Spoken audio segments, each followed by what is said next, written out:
Whatever it is that I'm doing, whether I'm working at a production site or in an office, how can I improve what I'm doing? My guest enables people and organizations to unlock their full potential.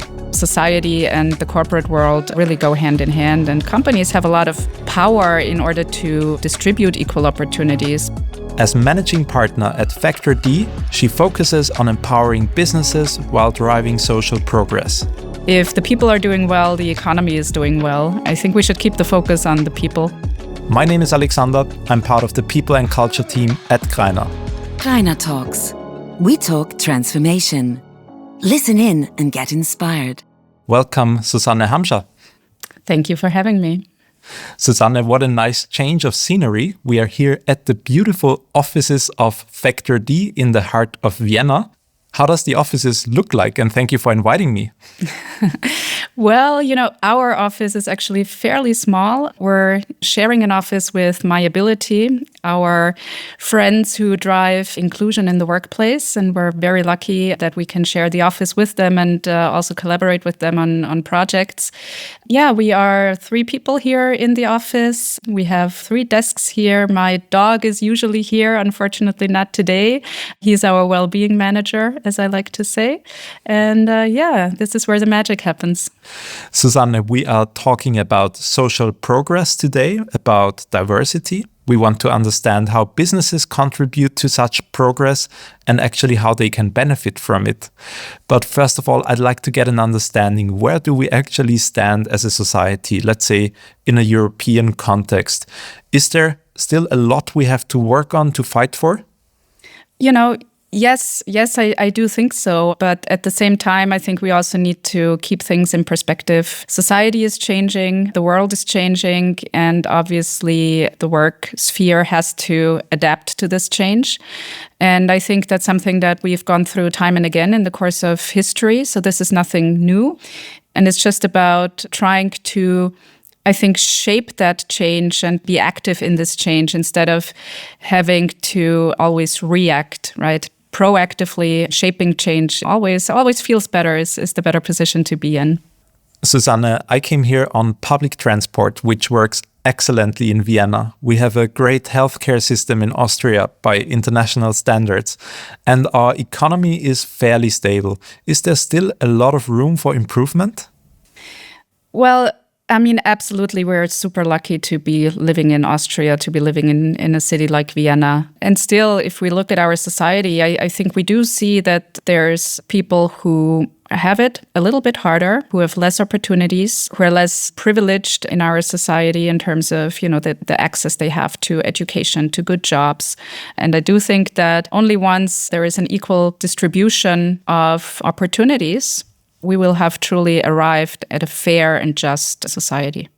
So if I get you right, it's not only the geographic perspective, let's say Austria or Europe, but it's also very much inside these societies, the individual perspective that matters, because it can be quite misleading or we can be biased if we judge from our own point of view. Exactly. And I think we also cannot take anything for granted, right? The rights we have because we've given those rights to each other. And so those rights can be taken away again. If we think about how long it has taken for women to be legally equal to men, these are fairly new accomplishments that we've seen. So all these rights can be taken away again. So we cannot take anything for granted. It's obviously social justice and an inclusive society is a process that is never ending, that we always have to work on. And all the topics we are discussing today can kind of be summarized by the term social sustainability. It's very common in a corporate setting, but it's maybe not so common to everyone listening to this podcast.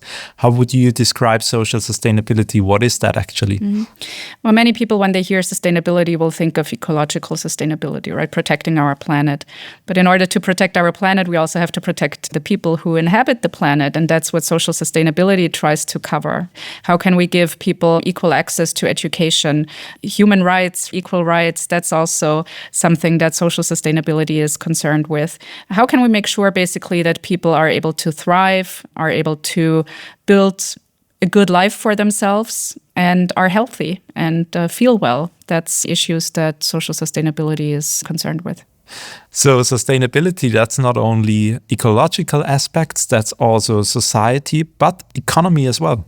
Yeah, exactly. So the idea is that if you look at all three pillars at the same time, we will basically have the best possible outcome for everyone on this planet, right? If the planet is doing well and if the people are doing well, then also the economy is going to thrive, which again is going to allow us to distribute wealth among the people who inhabit this planet and who can then take care of the planet. So you see, it's a cycle basically. And there's this popular Austrian slogan that translates to, if the economy is doing well, people are doing well. Yeah. Or we are all doing well. What does that mean to you? Well, I mean, I don't like the focus being on the economy here. I would like to turn this saying around and phrase it in a slightly different way. If the people are doing well, the economy is doing well. I think we should keep the focus on the people. I really like that perspective, but I would also like to raise the question to you, why are companies so critical to advancing that kind of progress to drive social sustainability forward? What's their role?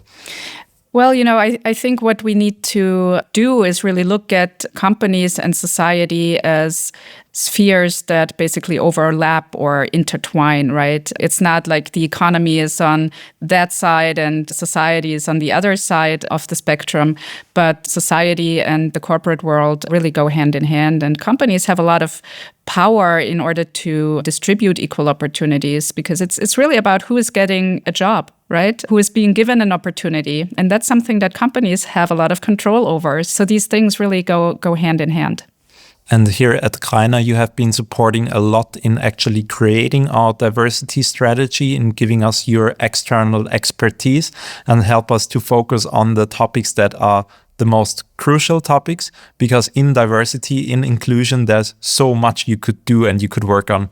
Exactly. Yeah. I mean, it's a vast field. You have, on the one hand, identity aspects that you can cover, which I'm sure that most people are familiar with. And when they hear diversity, that's the first thing that they're going to think of is going to be gender or race or disability. But then we also take a more strategic perspective and really try to figure out, if we have diversity in a company, and that's basically always a given. You always have diversity. How can you use this diversity as a resource in order to do whatever it is you're doing a little bit better? And that's where I come in with my expertise. So becoming a little bit better every day, that's something we are doing together. Exactly, yeah. And I think that's a nice challenge that you can set for yourself, right? And that's what makes life interesting, is always, how can I do whatever it is that I'm doing, whether I'm working at a production site or in an office. I mean, it's always good to have the challenge for yourself. How can I improve what I'm doing? And I think we in diversity management are trying to really support companies in helping them realize their full potential. What I have been learning from the collaboration with you and also from my job at Greiner, driving our diversity strategy forward, it's quite a long process. It's a process that takes a lot of convincing, and I think it's a process that requires to constantly point out, why are we doing this? I really believe that's a critical question. So what's the most significant benefits for companies who are working on social sustainability, on diversity, equity, inclusion? I think you can look at it from a purely economic point of view, which I do think is legitimate and fair. If you are incorporating diversity, equity, and inclusion into your business strategies, you will perform better, your revenue will go up, and you will be able to drive innovation in whatever field you're in professionally. So you will always be at the top of the game. But then there's also the fact that your workforce will feel better, the well-being will increase, so there will be less fluctuation, which again is also good for companies, but also on an individual level, right? If people feel better, they will be more motivated as they go to work, their output will be better, the collaboration will be better, and everybody will be happier. So on a personal level, but also on a business level, it has a lot of advantages. And these two go hand in hand, as I hope became clear. Do you see any generational differences here from, let's say, 20, 30 years ago to today? Well, if we're looking at generations, then what we can definitely say is that a younger generation is more sensitive towards diversity, equity, and inclusion. So for them, it's really an important factor in whether or not they choose an employer, for example.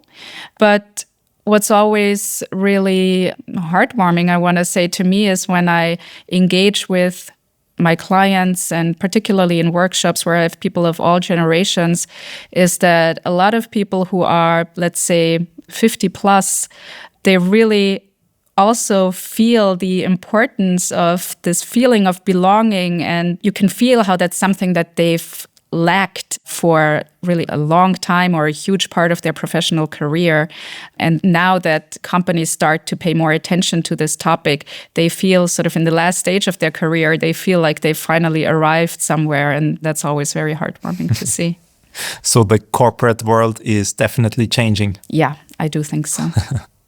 And Susanne, as the corporate world likes to talk in numbers, I'd love to add one more question. So what is the ROI, the return on investment of diversity for companies? Can you make it even more concrete? Well, there's different numbers that are kind of swirling around. I think the most reliable number that we have is that your return on investment goes up by approximately 30-35% if you engage in diversity, equity, and inclusion, meaning if your leadership becomes more diverse and if your culture also is more inclusive. And what time frame are we talking about here? Well, I always like to tell my clients, think of it as a 5-year cycle. Obviously, there are some quick wins, but if you want to make sure that your ROI goes up and stays up, and if you want to make sure that those improvements are sustainable, then you need to give it a couple of years' time for sure. And as we use this podcast also to look ahead to identify some new and exciting trends, I would love to ask the question to you.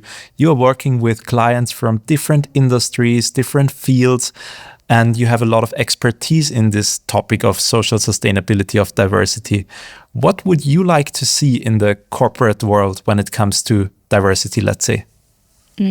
Well, what I would like to see is really that companies start to think about this topic more strategically, and that particularly in times of crisis, recession, for example, a lot of times what clients tell me is, well, now is not the right time for us to invest in diversity because, obviously the numbers are not great.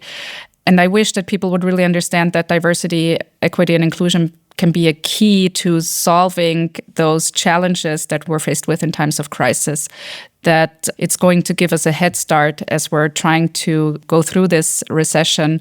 And I think that's something that really probably also needs to be communicated more clearly by us who are driving diversity management, that it's part of the solution.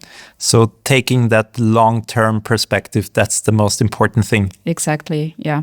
It's a marathon, not a sprint, is, I think, a metaphor that is often used. Yeah. And let's be very honest. Is it the people or is it the businesses that benefit most from social sustainability, from diversity? What's your take? Well, what would the businesses be without the people, right? I mean, businesses are people at the end of the day. So it's the people who benefit, but then ultimately the business will benefit as well in terms of, the numbers will go into the right direction. So I don't want to separate people and businesses because the two go hand in hand. It's the people who make the business. Greiner would be nothing without its people. It would just be an empty office. Susanne, what's your number one advice for companies who are working towards equal opportunities like we are doing at Greiner? My number one advice would be keep doing what you're doing if you're already on board with diversity. Don't let anyone or anything stop you because at the end of the day, as I said, we're in for the long run. And I think at the end of the day, an inclusive culture will always win. The future is inclusive. Susanne, there's so many things we could talk about, but we are slowly coming to an end of our conversation. However, before I let you go, I'd love to wrap it up with you. I will start a sentence and ask you to complete it in your own words. Okay, let's go for it. Greiner Talks. Let's wrap it up. Let's talk about the future. what I wish for. About world peace. That sounds very much like Miss Congeniality. I don't know if you've seen the movie. World peace. Yeah. We need to start Talking to each other. your message to the world. Love makes the world go round. Susanne, thank you for this highly relevant, insightful, and positive conversation. Thank you, Alex, for having me. It was a pleasure. And thank you everyone for listening in. Have a look at Factor D's website, connect with Susanne Hamscha on LinkedIn, and have a great day. Visit greiner.com. Share your thoughts and let us know who you think should be our next guest. Greiner Talks. Subscribe now.